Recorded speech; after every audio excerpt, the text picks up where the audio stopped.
Sebagaimana cahaya, petunjuk itu ibarat cahaya ketika seseorang berada di dalam medan gelap, di dalam ruang gelap, maka dia akan berjalan tanpa arah, dia akan berjalan tanpa tujuan.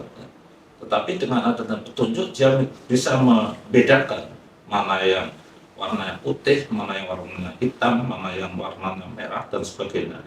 Kalau tidak ada petunjuk, semua jadi hitam.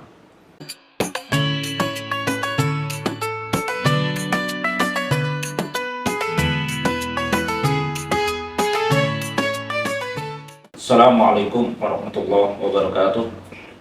Alhamdulillahirabbil alamin, wassalatu wassalamu ala asyrofil anbiya wal mursalin wa ala alihi wa sahbihi ajmain, amma ba'd.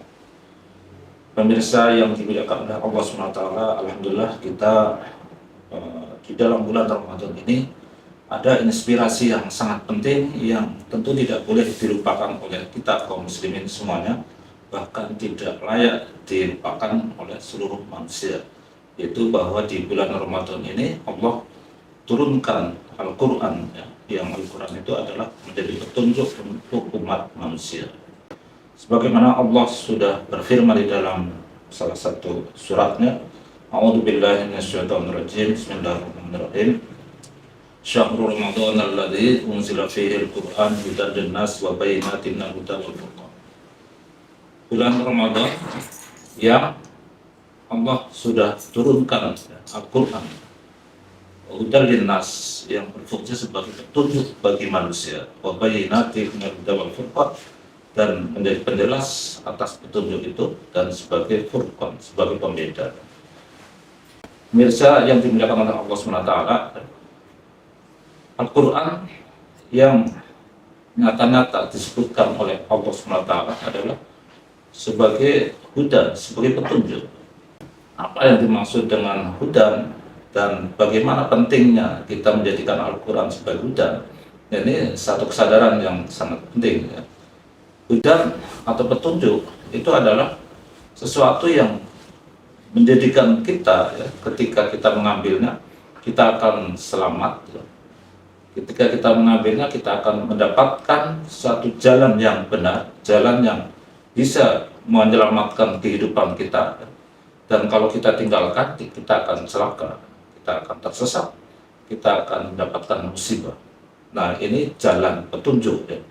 Sebagaimana cahaya, petunjuk itu ibarat cahaya ketika seseorang berada di dalam medan gelap, di dalam ruang gelap, maka dia akan berjalan tanpa arah, dia akan berjalan tanpa tujuan. Tetapi dengan adanya petunjuk, dia bisa membedakan mana yang warnanya putih, mana yang warnanya hitam, mana yang warnanya merah, dan sebagainya. Kalau tidak ada petunjuk, semua jadi hitam. Maka dengan adanya petunjuk kita bisa membedakan yang putih, yang merah, dan yang lainnya. Termasuk kita bisa membedakan mana yang benar, mana yang salah.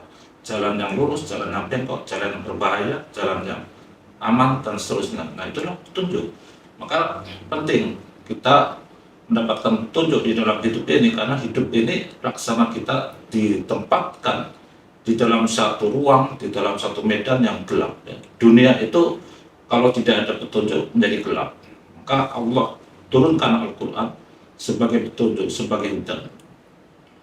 Pada dasarnya hudan itu, petunjuk itu memberikan kepada kita informasi-informasi penting, baik apa yang terjadi di masa lalu, yang terjadi di masa saat ini, dan yang terjadi di masa yang akan datang. Nah, masa lalu itu apa? Itu apa yang terjadi pada kita sebagai manusia. Bahwasanya manusia itu adalah makhluk yang diciptakan oleh Allah SWT. Pencipta manusia, pencipta alam semesta itu Allah. Manusia dalam alam semesta itu adalah sesuatu yang diciptakan oleh Allah, bukan muncul dari dirinya sendiri, bukan muncul secara tiba-tiba, tetapi diciptakan oleh Allah. Nah, kalau kita tidak mendapatkan petunjuk itu, nah kita akan melakukan inspirasi sendiri ataupun melakukan pemikiran-pemikiran sendiri yang bisa jadi munculnya teori-teori sebagaimana yang berkembang teori tentang kehidupan. Ada teori Darwin yang menganggap bahwasannya manusia itu muncul atau berasal dari makhluk yang lain ya. Dalam hal ini adalah monyet, kera ya. Nah itu penghinaan bagi saya, itu penghinaan kepada kita manusia ya, bahwasanya Allah ciptakan manusia yang mulia ini kok berasal dari kera, padahal menurut Al-Quran manusia yang saat ini itu berasal juga dari manusia yang bahkan telah dipilih oleh Allah dan dijadikan sebagai nabi ya, yaitu Nabi Adam alaihissalam. Jadi dalam pandangan Al-Quran sebagai petunjuk itu, manusia itu berasal dari ciptaan Allah dan manusia pertama adalah Adam. Kemudian terkait dengan petunjuk saat ini, maka Al-Quran menjelaskan tentang berbagai hal terkait dengan apa yang harus dilakukan oleh kita, apa yang harus ditinggalkan oleh kita manusia, ya, khususnya kaum muslimin. Dalam hal ini yang sangat penting adalah hukum tentang perbuatan yang harus kita ikuti ya. Itu ada hukum yang berkaitan dengan wajib, yang sunnah, yang mubah, yang makruh, dan yang haram. Artinya mana yang harus kita ambil, mana yang harus kita tinggalkan. Kalau kita tidak diberikan petunjuk oleh Allah, kita tidak bisa membedakan mana yang halal, mana yang haram ya. Manusia itu walaupun dia bisa membuat aturan-aturan untuk diri sendiri ataupun untuk orang lain, dia tidak bisa menetapkan ya, sesuatu itu menjadi haram, sesuatu itu menjadi halal ya, atau sesuatu itu wajib dan sebagainya dalam pandangan yang benar-benar merupakan kepentingan bersama manusia ya. Allah telah tetapkan misalnya riba itu haram ya. Nah, karena memang Allah nyatakan ya, bahwasanya riba itu di dalam Al-Quran disebut sebagai perbuatan haram.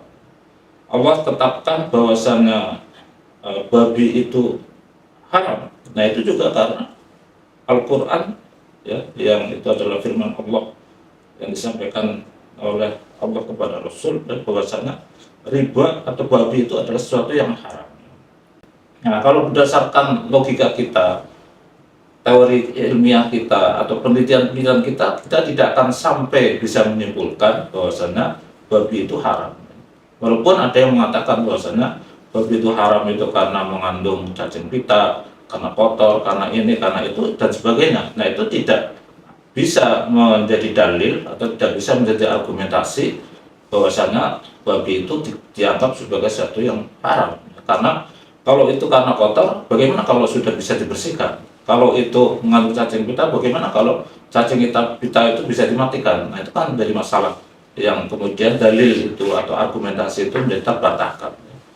Demikian pula yang lain-lain ya, terkait dengan halal haram, manusia tidak bisa menetapkan bahwa sesuatu itu halal atau haram. Dan yang ketiga, itu juga masalah penting, bahwa Al-Quran itu memberikan petunjuk kepada kita tentang apa yang akan terjadi di masa yang akan datang, yaitu di hari kiamat dan setelahnya. Kalau kita merasa ya, berkeyakinan akan adanya hari kiamat atau hari pembalasan tanpa ada sumber rujukan yang berasal dari Allah yang menciptakan alam semesta, yang menciptakan akhirat, maka kita hanya meraba-raba saja ya, yang menganalisa atau membuat teori ini dan sebagainya, tapi tidak ada argumentasi yang bisa dipertanggungjawabkan. Maka dengan adanya informasi dari Al-Quran terkait dengan masa yang akan datang, kita bisa menjadi tahu ya, bahwa setelah kematian itu ada kehidupan ya, bahkan dikatakan sebagai kehidupan yang abadi ya. Kehidupan setelah kematian manusia ya, itu kehidupan di akhirat, di mana setelah kebangkitan manusia akan dikumpulkan oleh Allah SWT dan akan dimintai pertanggungjawaban. Orang-orang yang baik, orang yang beriman, maka dia akan digiring dan dimasukkan ke dalam golongan kanan yang akan dimasukkan ke dalam surganya. Sementara orang yang jahat, orang yang kufur, maka akan dikumpulkan dan digiring ke dalam tempat yang itu adalah neraka sebagai balasan atas kemaksiatannya di dunia ya.